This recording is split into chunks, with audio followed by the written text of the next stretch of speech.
रोजच्या रोज नुसत्या पोळी भाजीसोबत मी तरी जेवण करत नाही बघा. तोंडाचे चोचले भरपूर असतात, ते थोडेसे पुरवावेच लागतात, जेणेकरून आपलं पोटही भरलं पाहिजे आणि काहीतरी खमंग खाण्यात आलंही पाहिजे.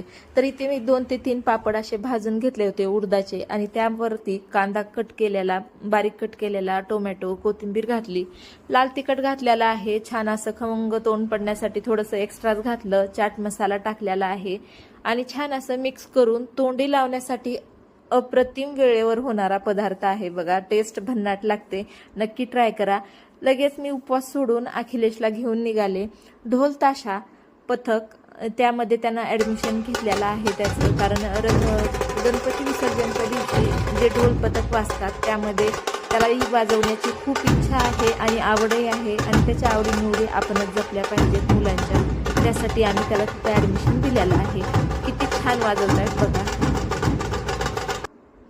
आता रात्री लगेच त्याला घ्यायला यावं लागतं आणि आज त्यांचं ड्रेसिंग वगैरे ठरणार होतं, त्यासाठीच आम्ही इथे आलेलो. ड्रेस वगैरे त्याचा कोड ठरवलेला आहे आणि त्यानंतर घरी जावं म्हटलं, पण लक्षात आलं की आपल्याला दूध दही घ्यायचं होतं. मग दूध घ्यायला गेलो, दूध संपलं होतं, दही घेतलं आणि घरी निघालो.